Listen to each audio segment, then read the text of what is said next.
नमस्कार मित्रांनो, नागरिकांच्या पैशाची कशा प्रकारे अफाट उधळपट्टी केली जाते त्याचं तुम्हाला जिवंत उदाहरण दाखवतो। तुम्हाला हे लाल पट्ट्या दिसतायत का? कुठल्याही सिग्नलला कुठल्या रस्त्यावर तुम्ही लाल पट्ट्या बघितलेल्या नसतील। लाल सिग्नल असतात, मान्य आहे मला।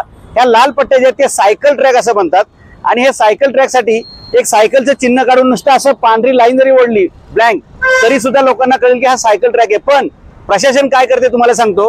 हा जो कलर आहे लाल कलर, हा लाल कलर आहे जवळपास 400 ते 500 रुपये लिटर। ज्या ठिकाणी खर्च मुलांच्या शिक्षणावर, नागरिकांच्या आरोग्यावर आणि नागरिकांना शुद्ध पाणी देण्यावर खर्च व्हायला पाहिजे, तिथला पैसा प्रशासन कशावर खर्च करते तर असे लाल पट्ट्या मारण्यावरती। वारे माईचे लाल। आता या ट्रॅकचं काय होतं तुम्हाला सांगतो। हे सायकल साठी ट्रॅक आहे। याच्यात तुम्हाला पुढच्या 1 महिन्यात एक जरी सायकल दिसली तरी माझ्याकडून 11,000 रुपयाचं तुम्हाला बक्षीस आम्ही देऊ शकतो या ट्रॅक वर दिसली तर। दुसरी गोष्ट, या ट्रॅक वरती लावलेला कलर पुढच्या महिन्याभरामध्ये 15 दिवसानंतर धूळ, टेम्परेचर, इथलं वातावरण यांनी काय होतं हे मी तुम्हाला जरूर दाखवू शकतो, सांगू शकतो। बघा आता पुढे काही महिन्यापूर्वी यांनी कलर मारला होता, त्या कलरची आता पोझिशन काय तुम्हाला मी दाखवतो।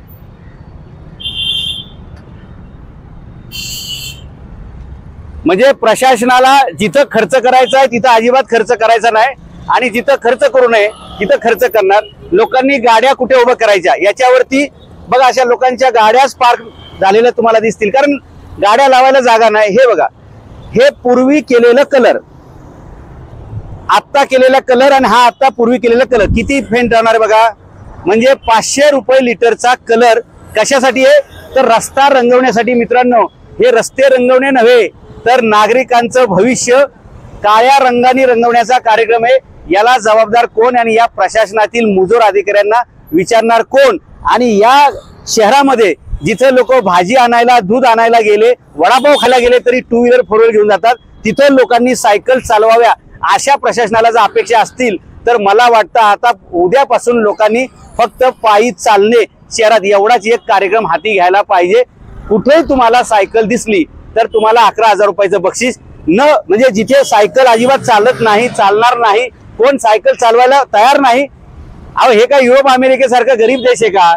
त्या गरीब देशामध्ये लोकांना वाटतं सायकल वापरावी। इथं सायकल वापरायला तुम्ही गेले तर या कलरनं घसरून पडताल किंवा लोक तुम्हाला ठोकरून उडवून जातील, कोणाला त्याची काळजी नाही। प्रशासन अशा प्रकारे बघा, एक गाडी आता इथे उभी राहिलेली आहे, अशा प्रकारे कलर मारून नागरिकांच्या पैशाची प्रचंड उधळपट्टी चालू आहे। आणि हे फक्त रावेत मध्ये, म्हणजे आता हे काल परवा यांनी रंगवलं, मी जाताना बघितलं म्हणून तुम्हाला व्हिडिओ दाखवला।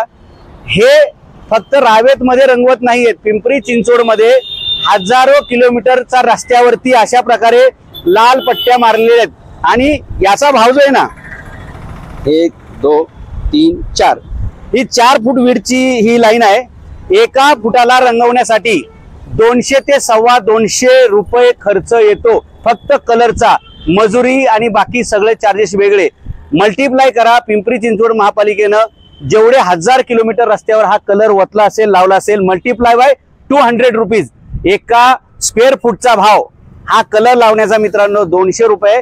आणि 2 महिने जरी हा कलर टिकला तरी तुम्हाला बक्षीस देऊ। आणि या सायकल ट्रॅक वरती तुम्हाला जर कधी सायकल दिसली तर आपण त्या सायकल स्वाराचं अभिनंदन करू। आणि महापालिकेच्या कर्मचाऱ्यांना, ज्या अधिकाऱ्यांनी ही शक्कल लढवली पैसा खर्च करण्याची, त्यातला एक तरी कर्मचारी, एक तरी अधिकारी तुम्हाला सायकल चालवताना दिसतो का? जर तुम्ही स्वतः सायकल चालवत नसताल तर बाकीचे नागरिक सायकल चालवतील, याचं लॉजिक कशातून आणलेलं आहे तुम्ही? आणि एवढा सगळा जो खर्च आहे, शेकडो कोटी रुपयाचा खर्च या कलर वरती मित्रांनो केला गेलाय। या कलरची अवस्था बघा, अहो टेम्परेचर कसं असतंय, धूळ किती असते या, आणि त्याच्यावर तुम्ही खर्च करताय। म्हणजे आज कलर लावला, उद्या पैसे पाण्यात। पण अधिकाऱ्यांना काळजी कोणाची आहे? कारण हे पैसे जनतेचे आहेत, जनतेच्या खेळातून पैसे जात आहेत, त्याची त्यांना काय काळजी नाही। आणि नागरिकांनी निर्जीवपणे हे सगळं बघत राहायचं। थँक्यू।